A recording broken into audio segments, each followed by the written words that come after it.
मोदी जी कौन सा phone use करते हैं? कैसे आप इमरजेंसी में अपने यूरिन से फोन चार्ज कर सकते हो? और ऐसा क्या हुआ कि माउंट एवरेस्ट पर भी हाई स्पीड इंटरनेट देना पड़ा? और बैक की चेन में ये होल क्यों आते हैं? जानने के लिए बने रहना वीडियो के एंड तक। नंबर 20, जो व्यक्ति ज्यादा स्वेट करता है या जिसे काफी आसानी से पसीना आता है वो ज्यादा लॉयल और ऑनेस्ट फ्रेंड माना जाता है। और अगर आपको लग रहा है ये सेंस नहीं बनाता तो फिर आपकी बॉडी कितना स्वेट करेगी ये सब आपके हार्मोन्स पर निर्भर करता है और वही है जो हमें फीलिंग देता है। नंबर 19, आज हमें चोट लगती है तो हम बैंडेज डालते हैं, लेकिन पहले बैंडेज नहीं हुआ करती थी तो तब लोग अपनी चोट को बांधने के लिए मकड़ी के जाले का इस्तेमाल करते थे क्योंकि ये काफी क्लीन होते हैं और ये बिल्कुल बैंडेज की तरह चोट पर चिपक जाते हैं और चोट को जल्दी ठीक भी कर देते हैं। नंबर 18, आप लोगों के म्यूजिक के टेस्ट से उनको पहचान सकते हो। जैसे अगर किसी को बहुत ज्यादा ढिंचाक गाने पसंद है तो वो ज्यादा बिंदास होगा और वही किसी को साइलेंट गाने पसंद है तो वो इंट्रोवर्टेड टाइप का होगा। ये देखकर आप समझ सकते हो कि उसके पर्सपेक्टिव में ये दुनिया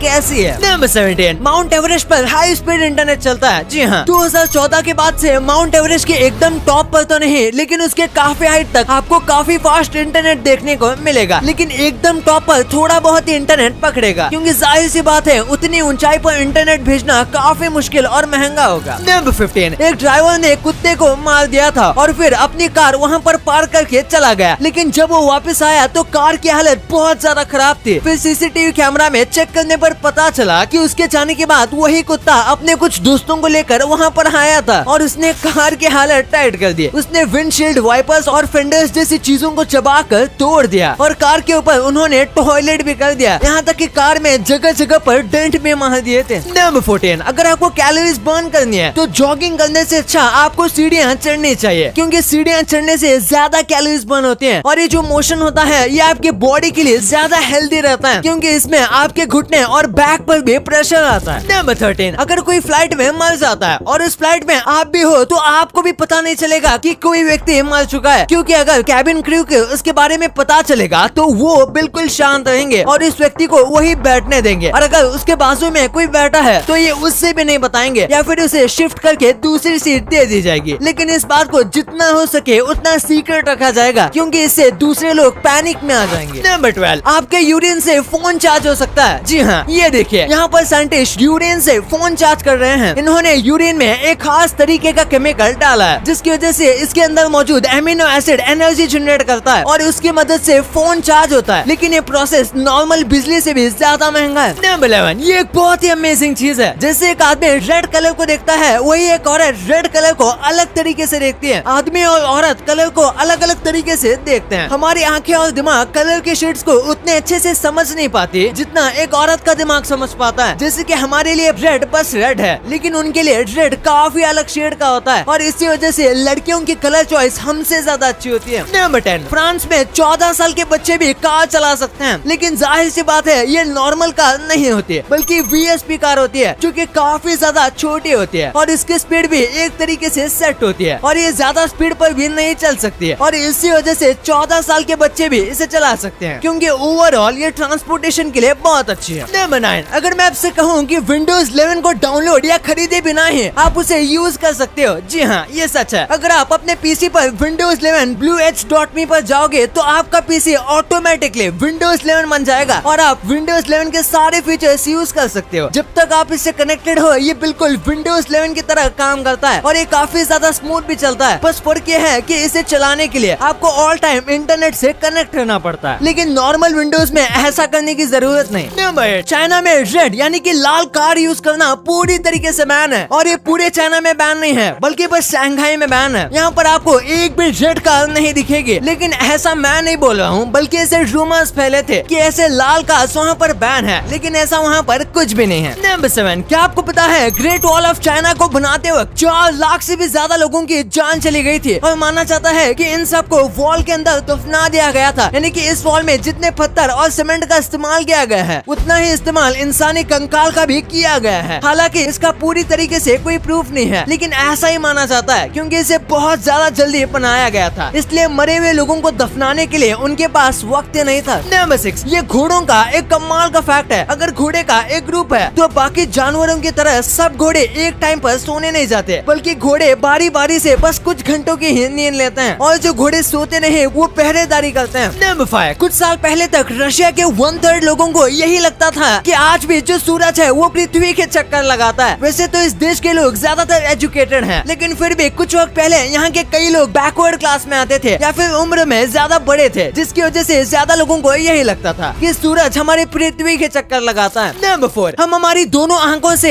एक ही वक्त में एक ही डायरेक्शन को देख सकते हैं, लेकिन वही जो एक कैमेलियन होता है उनकी आंख 360 डिग्री मूव होती है और हर एक डायरेक्शन में घूम सकती है। और कमाल की बात तो ये है कि ये दोनों आंखों को इंडिपेंडेंटली अलग अलग तरीके से मूव कर सकते हैं और इसीलिए इनकी आंखों को देखना काफी अजीब सा लगता है। नंबर 3, पोर्चुगल के अल्कोबा मोनेस्ट्री में जो डाइनिंग हॉल तक का जाने का रास्ता है वो इतना ज्यादा पतला बनाया गया है और ऐसा इसलिए ताकि वहाँ के मॉन्क खा खा कर मोटे ना हो जाए, क्योंकि अगर वो मोटे हो जाएंगे तो फिर वो इस दरवाजे से डाइनिंग हॉल तक नहीं पहुँच पाएंगे, जिसकी वजह से उन्हें फिर से पतला होने पर मजबूर होना पड़ेगा या फिर भूखा रहना पड़ेगा। नंबर 2, आपने बैग के चेन में इस तरीके के होल को जरूर नोटिस किया होगा, लेकिन आखिर ऐसा होल क्यों दिया जाता है? दरअसल इसका सबसे मेन पर्पस होता है हमारे हाथों को ग्रिप देना। पहले नॉर्मल चेन ही आया करती थी जिनमें होल नहीं होते थे, लेकिन होल होने वाली चेन ज्यादा ग्रिप देती थी, जिसके बाद ये सारे बैग्स में कॉमन डिजाइन हो गया, यानी ये एक प्रकार से ट्रेडिशन बन गया। और बैग की चेन में जो डिजाइन होती है वो भी इसी कारण से दी जाती है। आजकल ऐसी चेन आती है जिनमें होल नहीं होता, लेकिन उन चेन्स को बाहर की तरफ से चपटा बनाया जाता है ताकि ग्रिप मिल सके। और इसका और एक काम होता है की चेन को लटकाने का। अगर होल न होता तो की चेन को लटकाने का ट्रेंड नहीं आता। नंबर 1, मोदी जी कौन सा फोन इस्तेमाल करते हैं? आप में से कई लोगों ने उन्हें इम्पोर्टेंट मीटिंग में आईफोन के साथ सेल्फी खींचते हुए देखा होगा, लेकिन असलियत में ये आईफोन इनका नहीं होता, बल्कि इम्पोर्टेंट मोमेंट पर बस फोटो खींचने के लिए इन फोन्स को तैयार किया जाता है। असलियत में मोदी जी जिस फोन का इस्तेमाल करते हैं उस फोन का नाम है रैक्स फोन। ये फोन खास तरीके से बनाया जाता है और लगभग पूरी दुनिया के प्राइम मिनिस्टर और प्रेसिडेंट इसी तरीके का फोन का इस्तेमाल करते हैं। इसमें खास एप्लीकेशन और सॉफ्टवेयर होते हैं जिसे हैक करना नेक्स्ट टू इम्पॉसिबल होता है और लगातार इन फोन पर गवर्नमेंट नजर रखती है। ये फोन खुद गवर्नमेंट ही बनाती है और इसमें बस चुनिंदा कुछ ही फीचर होते हैं। अब आपको इतनी इंटरेस्टिंग बातें पता चल गई हैं, तो एक सेकंड निकाल के सब्सक्राइब कर लो यार। सब्सक्राइब करने से आपको इससे अच्छा कंटेंट मिलेगा। और अगर आपको वीडियो अच्छी लगे तो वीडियो को लाइक करना मत भूलना और अपने अपनों का बहुत ख्याल रखिएगा। मिलते हैं अगले वीडियो में, तब तक के लिए गुड बाय।